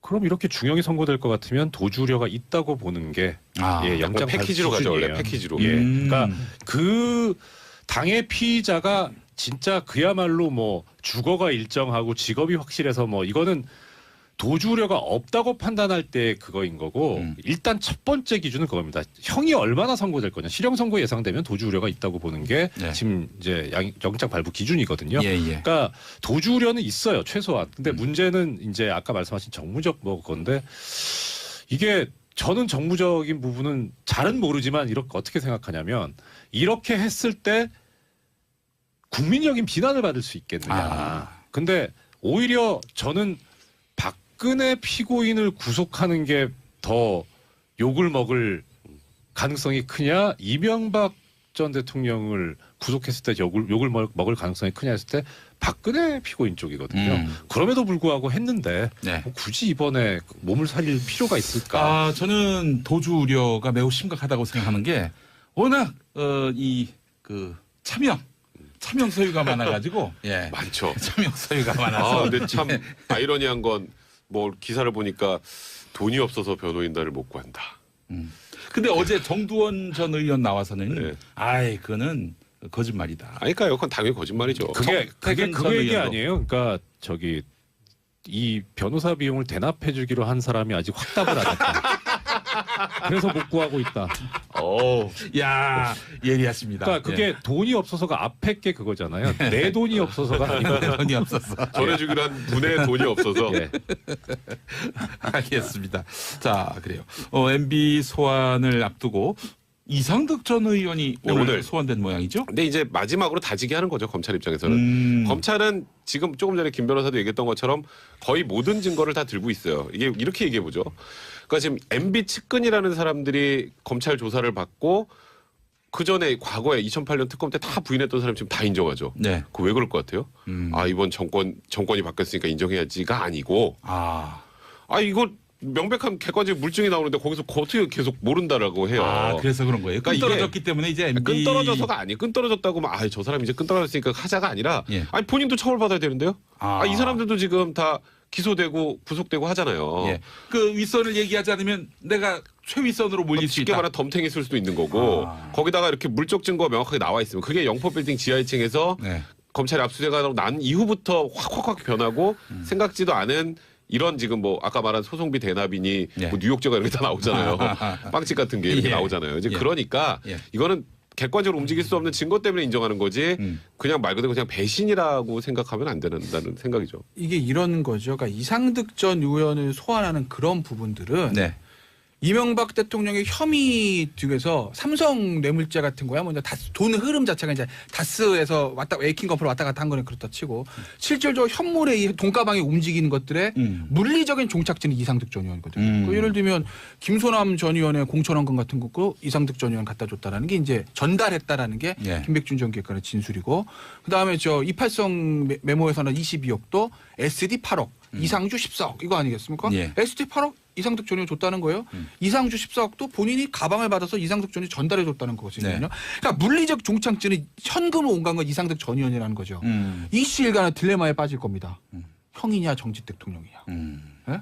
검찰은 실질적으로 그 당시에 이명박 캠프의 좌장은 이상득 전 의원이고 물리적으로 이상득 전 의원이 받았지만 그게 이상득 전 의원을 꿀꺽한 게 아니라 MB랑 쉐어했다. 초선은 MB와 어떤 허락을 받아서 공모했다. 뭐 이렇게 보는 걸 거예요. 최순실 박근혜 전 대통령 관계처럼. 근데 그 관계보다 좀 더 돈독하겠죠. 형제고 또 예. 그냥 형도 아니고 완전 파워 있는 정치인이니까. 예. 그런데 지금 이명박 전 대통령 지금 반응은 나 안 받았는데? 나 돈 안 받았어. 나 몰라. 그 돈 나한테 안 와서 이거 아니겠습니까? 그러니까 이상득 전 의원한테 어이 당신이 그럼 꿀꺽한 거야? 당신이 다 들어가시려고? 어떡하려고? 네. 동생한테 쉐어 안 해서 이걸 묻겠죠. 그래서 아마 이상득 전 의원을 마지막으로 지금 얘기를 하는 거예요. 예. 피해를 입었을 경우 어떻게 대처해야 할지 법률적으로 좀 조언 좀 해주시겠습니까? 그러니까 빨리 신고하는 게 가장 좋아요. 신고 어디다? 이제 수사기관에. 수사기관, 경찰. 네, 그리고 네. 여성단체 도움을 청하는 것도 마찬가지고. 왜냐하면 이제 이게 강간죄라는 게 변호사들도 사실 힘들고 판사도 힘들고 검사도 힘들고 왜냐하면 방 안에 예. 두 사람이 있는데 뭐 CCTV가 있는 것도 아니고 예. 녹음을 하는 것도 아니고 예. 어떤 상황에서 두 사람의 관계를 가지게 되는지 두 사람의 다 진술밖에 없거든요. 그렇죠. 그러니까 그 진술을 계속 조사를 받으면서 진술이 미묘하게 변하지 않나 누구 말이 더 말이 되나 신빙성 이걸 따져볼 수밖에 없다고요. 예. 그러니까 굉장히 어렵습니다. 수사하기도 어렵고 변호하기도 어렵고 판단하기도 어려워요. 네. 그러니까 이제 그런 거를 볼 때 가장 중요한 게 당시의 상황 시작하기 전 문제 그리고 이제 사후 정황이거든요. 예. 예를 들어서 여자가 이거 문제가 있는데 이거 그리고 바로 신고를 했는지 아니면 뭐 그냥 잘 생활을 하고 한 몇 개월 지나다가 갑자기 저 남자애가 잘 사는 거 보니까 이거 안 되겠는데 네. 하고 신고를 했는지 이게 굉장히 중요하다라는 거죠. 예, 예. 그러니까 내가 원치 않는 성관계를 가졌다. 이거 나는 분명히 동의를 하지 않았는데 네. 약간의 유형력이 동반돼서 억지로 이렇게 했다라고 하게 되면 바로 신고하시는 게 맞죠. 네. 그 부분을 또 제가 김태면 변호사님 말씀을 판례로 뒷받침합니다. 서로 뒷받침하고 있습니다. 76년도에 좀 오래된 판례인데 이것도 이제 리딩 케이스입니다. 여기에서 이제 뭐라고 하고 있냐면 이게 방송으로 하기는 좀 적절치 않은 용어들이 좀 나올 수는 있는데 뭐 순화해 주십시오. 나오니까 이 남녀간의 정사를 내용으로 하는 뭐 이런 성관계. 강제추행이 뭐 이런 그 간음 등의 범죄에 있어서는 행위 성질상 당사자 사이에서는 극비리에 또는 외부에서 알기 어려운 상태에서 감행되는 게 보통이다. 예. 그러니까 이때 피해자 이외에는 어떤 물적 증거나 직접적인 목격 증인 등의 증언을 기대하기가 어려운 사정이 있는 건 맞다. 네. 그러니까 이런 범죄는 피해자가 이 피해 전말에 대해서 하는 증언을 토대로 하고 그다음에 범행의 전후 사정에 관한 재반 증거를 종합해서 예. 그래서 범행이 있었는지 여부를 판단을 해야 된다. 이런 기준을 제시하고 있습니다. 그것도 역시 애매모호하네요. 예, 그렇죠. 근데 이제 뭐 사례를 쭉 한 판례 한 몇십 개들 이렇게 쭉 봐서 보면 네. 이것이 있습니다. 그러니까 가장 중요하게 생각하는 게 그거예요. 뭐 혹자들은 이제 얘기하는데 뭐 반항하지 않았으면은 무죄 받는 게 말이 되냐. 가해자가. 예. 근데 그건 상당히 좀 과장된 거고요. 제일 중요하게 지금 법원에서 보고 있는 거는 범행 후에 어떤 행동을 취했냐예요. 그렇죠. 그러니까 이게 굳이 성범죄뿐만 아니라 예. 뭐 예를 들어 뭐 절도도 그렇고 뭐 강도도 그렇고 이런 신체적인 물리력이 동반되는 경우에는 예. 피해자가 그 끔찍한 순간을 기억하기 싫기 때문에 빨리 현장을 이탈하는 게 일반적이거든요. 예. 그런데 뭐 이런 어떤 뭐 이렇게 잘못된 일이 있었는데 네. 그 가해자와 함께 그러니까 무죄가 났던 사건들은 보통 그렇습니다. 가해자와 함께 2시간 이상 더 오래 있었다던가. 아하. 예, 뭐 아니면 그 이후에 바로 뭐 라면을 끓여줬다는 사람도 있고요. 뭐 하여튼 그렇기 때문에 그런 경우에는 좀 일반적으로 납득이 어렵다라고 해서 무죄를 선고한 케이스들이 많이 있습니다. 피해자라면은 예. 현장을 빨리 떠나는 것이 그렇죠. 예. 그리고 아까 김태현 변호사님 말씀하신 것처럼 그냥 떠나서 묵히지 말고 바로 신고를 하고 더 중요한 거는 일단 증거를 보존해야 되니까 네. 그 얼마 전에 그 신안 그 예, 이제 섬 거기 그 집단 성폭행 사건 그때 그 선생님께서 피해자분께서 하셨던 게 정말 그 당하신 건 아주 안타까운 일이지만 그때 당시에 피해자의 행동으로서는 상당히 모범적인 행동이었죠. 증거를 수집을 하고. 절대 뭐 씻거나 하지 마시고. 예. 그 이런 우려를 하는 남성분도 봤어요. 무고를 당할까봐. 그렇죠. 뭐 아까 우리 백성원 변호사님 말씀하셨지만은 사내 연애를 했는데 남성이 네. 뭐 상사예요. 또 여성은 이제 그보다는 직급이 좀 아래에 있고 네. 그러다 이제 둘이 잘 연애하다가 만약에 사이가 안 좋아져서 뭐 그런 상황이 발생한다. 심지어 간통하다가 걸리면 그 간통한 상대방이 날 성폭행했다라고 주장하는 경우도 있어요. 그 무고는 굉장히 많은데, 예. 근데 저는 보통 보면 이게 무고가 밝혀진 거 요즘에 이 소위 말하는 뭐 카카오톡인 이런 서로 내용 있죠. 문자 메시지나 이런 거 예. 그런 거를 보면 대충 알아요. 그러니까 그게 이제 말씀드렸던 것처럼 뭔가 강제적이거나 억압된 상황이었으면 좋은 말이 쉽게 서로 안 나가잖아요. 그 상대방 입장에서도 네. 그게 많이 중요한 것 같고 그 다음에 이제 무언가 성폭행이 있었다라고 하는 시점 조금 전에 말씀하셨던 것처럼 그 이후에 둘이 어떻게 지냈는지는 그 회사면 예를 들어서 회사 내 목격자들은 많이 있을 거 아니에요. 예. 그런 부분으로 이제 어느 정도는 해소가 되죠. 근데 다만 이제 걱정하는 분들은 이게 성관계 성폭행이라는 게 둘만 있을 때 은밀하게 진행이 되는 경우가 많기 때문에 목격자가 없잖아요. 어떤 상황으로 진행이 됐는지 그러다 보니까 간혹 이제 무고로 정말 자기는 성폭행한 적이 없는데 처벌을 받는 경우도 간혹은 있습니다. 이제 그런 부분은 이제 수사기관에서 잘 정리를 해줘야죠. 예, 이 정황을 갖고 따질 수밖에 없다. 이런 말씀이고요. 알겠습니다. 뭐 무고도 없어야 하고요. 성폭행 가해도 없어야 하고요. 맞습니다. 예, 우리 사회가 법정의가 살아 숨쉬는 사회가 됐으면 좋겠습니다. 자, 6548번 쓰시는 분 딸가진 아빠로서 요즘 직장 내 성폭력 사례를 보면 정말 걱정됩니다. 진짜 이 세상 딸가진 아빠들은 미투 운동에 동참해야 합니다라고 하셨고요. 서진영님 삼변과 용비 어떤 예능보다도 재밌는 그림이라고 하셨는데 제가 우리 세 분께 너무 쫄아 있습니다. 지금. 워낙 제가 배우는 자세로 지금 경청하고 있습니다. 이런 말씀 이제 무고에 해당하는 거죠.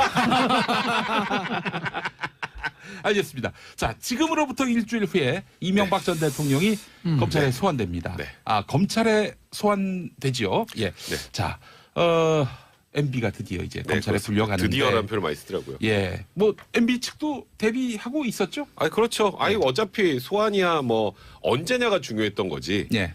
이제 언젠간 뭐 3월 중순 전에는 대략 소환이 될 것이다라는 관측이 있었고 다만 요즘에 자꾸 처음에 생각했던 것보다 수사가 이렇게 쭉쭉쭉쭉 뻗어나가고 있잖아요. 우리 예, 생각하지도 못했던 삼성에서 소송비도 내줬어? 네. 그러다가 아까 조금 전에 말했던 이팔송 회장 이건 또 뭐야? 뭐 이런 것들이 많이 나오면서 네. 어느 정도 정리가 된 다음에 이명박 전 대통령을 불러야 네. 어쨌건 전직 대통령이니까 소환을 여러 번은 못하니 준비를 다 마쳐야 된다라고 했는데 검찰이 준비를 다 마친 것 같습니다. 네. 이번에 불러서 더는 안 부를 것이다. 검찰이 이러고 있는데 이제 이게 무슨 말입니까? 그러니까 이게? 이제 한 번 부르고 예.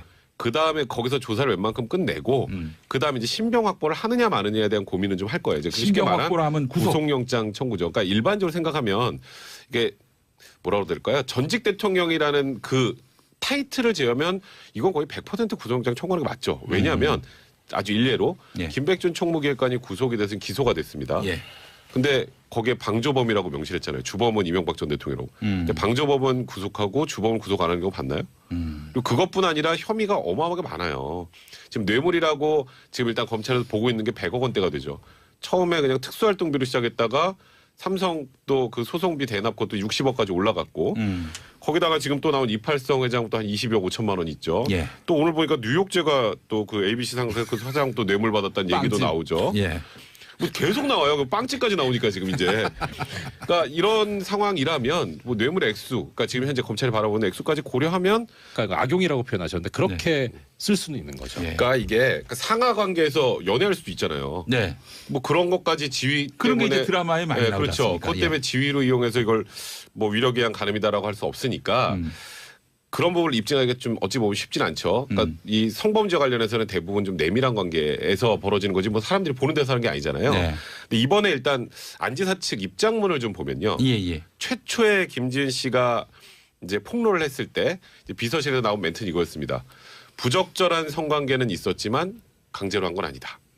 그거는 이제 말 그대로 그거는 좋은 감정으로 했다. 네. 다만 불륜이긴 해도 불륜이니까 연애였다. 쉽게 말하면 불륜이지만 예. 이거는 강제로 한 거 아닙니다. 였는데 안지사가 그 다음날 이제 새벽에 예. 입장을 내놨죠. 비서실의 얘기는 잘못됐다. 근데 비서실의 얘기는 잘못됐다는데 구체적으로 그 다음에는 없어요. 그러니까 안지사 얘기는 그래 내가 업무상 지위를 이용해서 부적절하게 이건 범죄 행위에 해당한 걸 했다라는 의미인지 네. 아니면은 그냥 그 비서실 의미에 틀렸다는 게 뭔지 아직은 정확하게 추론되지 않는데 안지사가 그 부분을 만약에 시인을 한다면 그건 자백이 되니까 자백이 되면은 뭐 이거 수사 과정에서 크게 문제가 없을 텐데 네. 이제 안지사가 만약에 이제 소환이 돼서 예. 이제 그 강제성 부분이나 업무상 위력 부분을 부인하면 예. 그러면 또 좀 복잡해질 수도 있는 거죠. 저는 안지사의 입장문을 법률적 의미에서의 범죄에 대한 자백이라고 보지 않아요. 아. 저는 그냥 도덕적인 정치적인 책임을 지겠다고 봐요. 저는 그렇게 봐요. 왜냐하면 문구 자체가 예. 일단 모든 게 다 제 잘못입니다는 얘기는 네. 정치인들이 무슨 일이든 생길때는 일단 자동적으로 나오는 게 모두 다 제 잘못입니다. 제가 네. 책임지겠습니다. 이겁니다. 예. 예. 그러니까 이제 안지사 입장에서 보면 첫 번째 멘트 비서실 통해 나갔던 멘트 합의한 건데 하긴 했는데 합의한 거야 이거. 네. 이게 사실은 모든 성범죄자의 의혹을 받고 있는 사람들이 가장 하는 멘트가 이거거든요. 하긴 했는데요. 네. 강제는 아닙니다. 예. 합의했으면 이거. 이게 모든 사람이 검사 앞에는 판사 앞에는 변호사 앞에 한 얘기 이겁니다. 예. 그러니까 자동적으로 그 반응이 나왔고 비서실에서 예. 그거에 대해서 워낙 집권 여당인 더불어민주당에서조차가 최고위원회에서 안 좋은 이거 말이 되냐는 얘기가 나왔지 않습니까? 네. 그러니까 사면초가에 몰린 상황에서 일단 정치적인 책임 문제만 인정하면서 위기를 좀 벗어나려 했던 것 같아요. 그러니까 내가 도덕적인 책임, 정치적인 책임을 지겠다는 것이지 예. 법정에서 내가 자백할까? 저는 그건 아니라고 봐요. 그 예면에 흐르는 뉘앙스는. 네. 그래서 아마 이게 수사가 시작이 되면 안전지사 입장에서는 상당 부분 다툴 가능성이 높아요. 왜냐하면 안전지사 입장에서 보면 예. 제가 뭐 두둔하고 이런 문제가 아니라 그 문구에 뭐 마지막에 정계 은퇴가 아니라 정치 활동을 중단하겠습니다 썼거든요. 중단은 재개 가능성을 내포하고 그렇죠. 있는 거 아닙니까? 그 얘기는 예. 만약에 예. 안전지사 입장 생각입니다. 예. 내가 지금 이걸 법적으로 다 자백했다. 제가 위력에 의한 가늠 어떻게 되죠? 구속입니다. 끝나는 거예요. 예. 인간으로나 정치인으로나. 예. 근데 안전지사 입장에서 내가 이거를 뭐 무혐의를 받거나 예. 법정에서 무죄가 되면 내가 불륜을 저질렀을지언정 성범죄자는 아니다. 그렇다고 보면 혹시 나중에 재기할 수도 있지 않을까라는 생각을 하는 것 같아요 지금. 그래서 아마 정치활동 중단이라는 단어를 쓰는 것이고 네. 아마 경찰에서부터 상당 부분 저는 아마 무혐의를 저는 다툴 것으로 봅니다. 아마 잘 될지 안 될지 모르겠으나. 안희정 전 지사의 전략, 법정 전략, 뭐 예단하는 것은 좀 무리일 수도 있겠지만은 그 지금의 어떤 어제 입장문 발표라든지 그 전날 도청 비서실에서 나왔던 그런 입장문들 종합해 봤을 때 어떻게 돌파할 것으로. 그러니까 일단은 보시나요? 조금 전에 말씀하셨던 것처럼 일단 이 뭐 소나기는 피해야 되지 않겠습니까? 예. 그래서 지금 일단 안희정 지사도 연락 다 끊고 그 SNS에 하나 딱 올려놓고 예. 다 인정하는 것 같기도 하고 예. 아닌 것 같기도 하고 하는 예. 글을 올렸는데 근데 법정에서는 지금 조금 전에 김태현 변호사 말씀하셨던 것처럼 그러니까 쉽게 말해서 나 내 도지사직 그거 이용해 가지고 그걸 가지고 이제 이 사람을 좀 억압해서 아까 자유의사라는 표를 썼는데 예. 그런 것까지 억압해서 한 게 아니고요.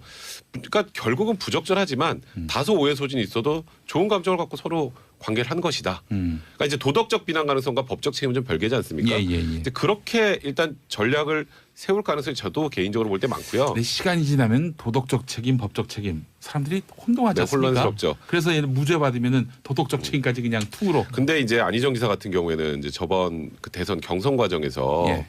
그 와이프와의 그 굉장히 뭐 절절한 사랑, 예. 그다음에 무슨 뭐 그때 안깨비 뭐 그래가지고 그 와이프 이렇게 목도리 이렇게 해가지고 그 도깨비 패러디하는 그런 사진들 그런 모습들을 보여줬는데 어쨌건 부인이 하는 다른 여자와 성관계를 했다라는 것만으로도 정치적으로 저는 제기하기 좀 쉽지 않은 상황이 되지 않을까. 그러니까 법적인 문제를 차치하고라도 그런 생각이 좀 많이 듭니다. 우리 이정열 전 판사님, 그 안희정 지사에 대한 처벌 수위 어떻게 될 것으로 보십니까? 이게 자료를 조사하다 보니까 예. 이 업무상 위력에 의한 뭐 범죄가 성범죄가 처벌이 흔치가 않은가 봐요. 그래서 양형위원회 자료를 보려고 했더니 양형위원회에서 양형 기준조차도 없어요 지금. 그러니까 그냥 지금 짐작해 볼 수 있는 거는 법에서 정한 형량만 가지고 짐작을 할 수밖에 없는데 예. 이게 또 형이 그렇게 높진 않아요. 뭐 5년 이하의 징역, 뭐 2년 이하의 징역, 뭐 이런 식이어가지고 벌금은 없습니까? 벌금이 있긴 있습니다. 예. 있긴 있는데 뭐 벌금도 있는데다 그래서 아까 당장 이제 만약에 그 범행을 부인하고 나서는 경우에는 피해자 측의 자료가 증명이 충분하다면 구속을 면하기는 쉽진 않을 것 같아요. 그럴 수도 있는 것 같은데 예. 종국적으로 마지막에 갔을 때 과연 실형을 선고받을 가능성이 있느냐는 좀 회의적입니다. 심지어 무죄 가능성도 있습니까? 그거야 뭐 사실 그거는 이제 형량이 얼마가 나오냐는 그런 어떤 정상관계를 보고 짐작은 할 수 있는데 예. 유죄냐 무죄냐는 증거 싸움이기 때문에 여기서 말씀드리기는 사실 상당히 어려운. 그러니까 실제로 입증하기가 쉽지 않아서 그래요. 그러니까 네. 쉽지 않아서 뭐 진짜 무죄 가능성도 배제할 수 없죠. 그러니까 도덕적 비난은 받을지언정, 그러니까 명확하게 그 도지사로서의 지위, 뭐 나중에 차기 대선 후보로서의 뭐 그냥 그런 정도 엄청난 영향력을 이용해서 억압해서 했다라는 부분을 입증을 못한다면, 예. 입증을 못한다면 그건 무죄가 나올 수 있고요. 그리고 이 실제로 이제 처벌이 돼도 강하게 처벌되는 경우가 거의 없더라고요. 사실 근데 약간 좀 걱정스러운 건 뭐냐면. 예. 그러니까 이거는 피해자 입장에서 봤을 때요. 네. 고소장에 지금 표현된 죄명이 좀 걱정스러워요. 예, 그러니까 아까 백 변호사님께서 잠깐 말씀해 주셨는데 이제 가는 부분은 그러니까 성관계가 있었던 부분은 위계 등 이렇게 돼 있어요. 그러니까 위계도 있었고 위력도 있었다는 것 같은데 위계를 처음에 그러니까 그 위계는 아까 이제 김 변호사님 말씀하신 대로 속였다는 거거든요. 예. 속인 걸 먼저 드러냈다는 게 그게 우선순위라는 게. 그게 뭘 속였다는 거죠, 그게? 그건 알 수 없죠. 아직. 그건 알 수 없어요. 그러니까 김진 씨가 얘기한 거에 없었어요. 네, 없었어요. 그래서 오히려 인터뷰 내용으로서는 더 정확한 거는 위력인 것 같은데 왜 저거를 전면에 내세우지 않고 위계를 전면에 내세웠을까라는 게 상당히 좀 석연치 않아요. 이게 그러니까 저 수사기관도 굉장히 힘들 겁니다. 이거 일반인이 아니잖아요. 예. 뭐 대선 주자입니다. 참 유력한 대선 주자니까 네. 유망한 정치인이었기 때문에 언론이 모든 관심을 가져서 굉장히 좀 부담스러울 건데 예. 이게 이제 조사를 했을 때 아마 두 가지를 볼 거예요. 하나는 당시 있었던 대화 구성, 안정 뭐라고 말았다, 김지 뭐 이런 부분들도 있지만 이게 뭐 이정열 전 부장판사 이제 성범죄 만약에 형사사건에서 많이 보셨겠지만 이 성범죄 사건들 기록 보잖아요. 네. 이건 그냥 포르노입니다. 왜냐하면 당시에